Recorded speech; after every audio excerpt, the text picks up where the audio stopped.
દુનિયાની સૌથી મોટી રિટેલ ચેઇન ઓપરેટ કરતા વોલમાર્ટે કહી દીધું છે કે આગામી સમયમાં તેની કેટલીક આઇટમ્સની કિંમતોમાં વધારો થવાનો છે અને તેનું કારણ છે પ્રેસિડેન્ટ ડોનાલ્ડ ટ્રમ્પની ટેરિફ પોલિસી.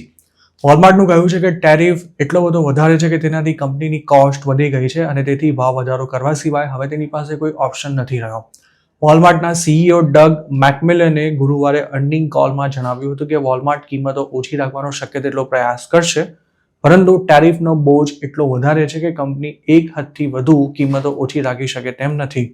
ઊંચા ટેરિફને પરિણામે કિંમતોમાં વધારો થશે અને મે મહિનાના અંત સુધીમાં આ ભાવ વધારો અમલી થશે તેવું પણ તેમણે જણાવ્યું હતું.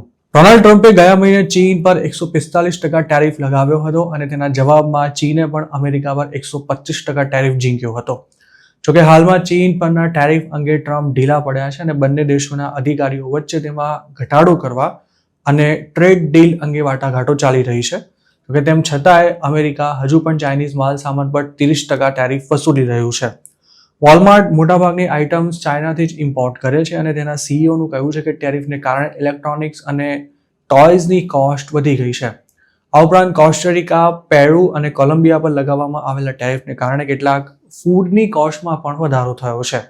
વોલમાર્ટ મે મહિનાના અંતથી જ કેટલીક પ્રોડક્ટ્સના ભાવમાં વધારો કરવાની છે અને જૂન મહિનામાં અન્ય પ્રોડક્ટ્સની કિંમતો પણ વધશે.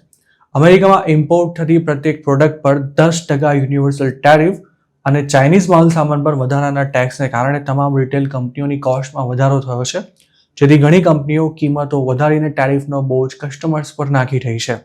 ચીનથી ઇમ્પોર્ટ થનારા ગુડ્સ પરના 145% ટેરિફમાં ઘટાડો કરવા બદલ વોલમાર્ટે ટ્રમ્પ સરકારની પ્રશંસા કરી છે, પણ તેમ છતાંય કંપનીનું એવું કહ્યું છે કે હાલમાં જે ટેરિફ છે તે પણ ઘણો વધારે છે અને તેથી કંપની પાસે ટેરિફનો બોજ ગ્રાહકો પર નાખવા સિવાય બીજો કોઈ ઓપ્શન નથી રહ્યો. ટેરિફને લીધે અમેરિકામાં મેટ્રેસીસ, ટોયઝ, સ્ટોલર્સ, પ્લાસ્ટિકની આઇટમ્સ અને અન્ય સેંકડો પ્રોડક્ટ્સ મોંઘી થઈ ચૂકી છે અથવા તો થવાની તૈયારીમાં છે.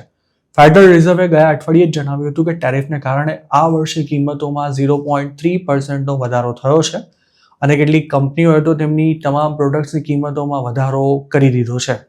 એક્સપર્ટ્સનું એવું કહેવું છે કે ઘણી કંપનીઓ વધારે પડતી કિંમતોને કારણે ગ્રાહકો જે પ્રોડક્ટ્સ ખરીદવાનું ટાળે તેવી પ્રોડક્ટ્સનું વેચાણ જ બંધ કરી શકે છે. વોલમાર્ટ અને અન્ય મોટા રિટેલર્સ તો કદાચ ટેરિફ સામે ઝીલી શકે તેમ છે, પરંતુ જો તેમાં ઘટાડો કરવામાં નહીં આવે તો નાના રિટેલર્સ માટે માર્કેટમાં ટકી રહેવું પણ મુશ્કેલ બનશે અને કદાચ તેમને પોતાના બિઝનેસને તાળા મારવા પડે તેવી પણ સ્થિતિ ઊભી થઈ શકે છે. જોકે ટ્રેડ વોર અને મંદીના ડર વચ્ચે પણ અમેરિકામાં વોલમાર્ટનો બિઝનેસ મજબૂત રહ્યો છે અને કંપનીને કદાચ ટ્રેડ વોરનો ફાયદો પણ થઈ શકે છે. કંપનીના ફાઇનાન્સ ચીફ રેનીએ જણાવ્યું હતું કે વોલમાર્ટ અન્ય રિટેલર્સ કરતાં ટ્રેડ વોરને વધારે સારી રીતે મેનેજ કરી શકે તેમ છે. વોલમાર્ટના મુખ્ય કસ્ટમર્સ લોઅર અને મિડલ ઇન્કમ ધરાવતા અમેરિકન્સ છે, પરંતુ છેલ્લા કેટલાક વર્ષોમાં તેના અપર ઇન્કમ શોપર્સની સંખ્યામાં પણ ઉછાળો આવ્યો છે.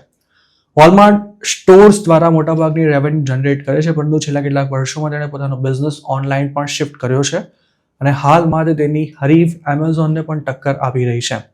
એનાલિસ્ટનું કહેવું છે કે ટેરિફને કારણે કોસ્ટમાં વધારો થયો હોવા છતાં પણ વોલમાર્ટ તેના સ્કેલ અને સપ્લાયરના વિશાળ બેઝને લીધે ગ્રાહકો માટે કિંમતો ઓછી રાખી શકે છે. આ વાત આગામી મહિનાઓમાં વોલમાર્ટને તેના હરીફો સામે માર્કેટ શેર વધારવામાં મદદ પણ કરી શકે છે.